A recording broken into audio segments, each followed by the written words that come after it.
But for now, here's Elias talking all things chocolat.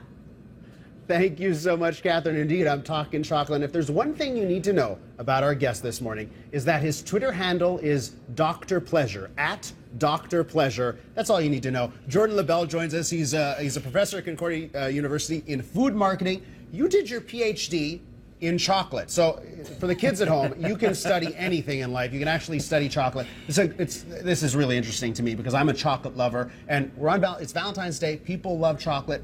Why do you think, since you know your food marketing, you know your chocolate, why does chocolate and Valentine's Day go so much hand in hand? Well, there's all sorts of reasons. I mean, there's holiday sales at this time of the year for the chocolate industry is a big thing. So there's a lot of marketing money going into the marketing of promoting chocolate and all that. So you can't miss it. So that's one reason. Second reason, it tastes good. The third reason is it does funny things to your brain and your tummy as you're eating it. So you just want more of it. So it's a good thing already. We've all been there, that we want more of it. Now, especially me, I eat a lot. What makes a good chocolate? You brought a whole bunch of chocolate. What makes something that is really a high quality chocolate? I brought a variety of things, and people ask me what's the best chocolate in the world, and I always answer the chocolate you like the best, provided you take the time to savor it. So whatever that is, there's so many things on the market right now, and of course at this time of year you've got the major multinational companies promoting all their special wrap. You see them all over the place, and that's fine. But if you want to move away from things like that, then you have smaller local producers. Geneviève Grandbois happens to be, fairly popular. So is Chloe Gervais-Fredette out here in Montreal as well. More handmade kinds of stuff. So if you're looking to surprise your sweetheart, that might be the thing to do. And another suggestion, even in the mass market level, there are companies. Valrhona happens to be one of my favorite. There's this company, Dolphin, from Belgium, and they do kind of funny mix of flavors. Here you have pink peppercorn with dark chocolate.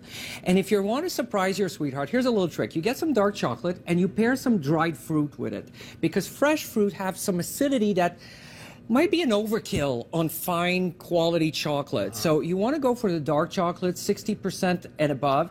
And if you're used to milk chocolate, you say, well, I've tried dark chocolate, it's really bitter, it scrapes the enamel off my teeth.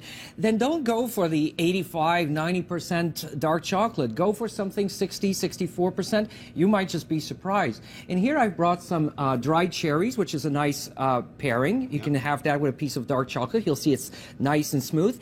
And if you're ready to move away from port. I have nothing against port. Port's a nice mix. We had our wine expert on earlier in the week and mentioned that pairing of port and chocolate. Yeah, but you can. There's gazillion things that you can do with chocolate and alcohol. Here I've brought a Valpolicella. It's a Recioto de Valpolicella. You can find that at the SAQ. But there's tons of other pairings. So try it with dried fruits, apricot, and beer, stout chocolate, and dried apricot.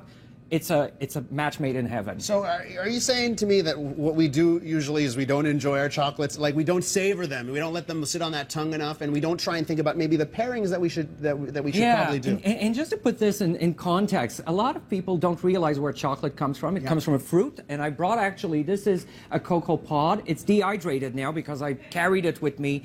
Don't tell the folks at Dorval, but the dogs were all over me. I managed to smuggle it in.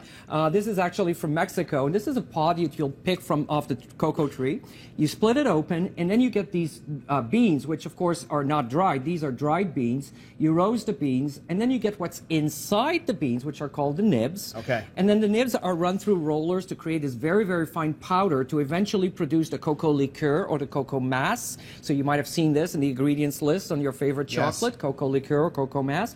And that is actually what we'll make chocolate from. So it's a very long and complex process. So, just out of respect for the people who grow the chocolate and make your chocolate, you should take the time to savor it. Jordan, this is extremely interesting, and that's right. I mean, chocolate is so important. We should probably take a little bit more time to look at that ingredients list and think about where it comes from. Jordan, thank you so much. This was very interesting. You're very welcome. And it's Valentine's Day, everyone. Think about that chocolate, that special piece of chocolate you're going to give your loved one.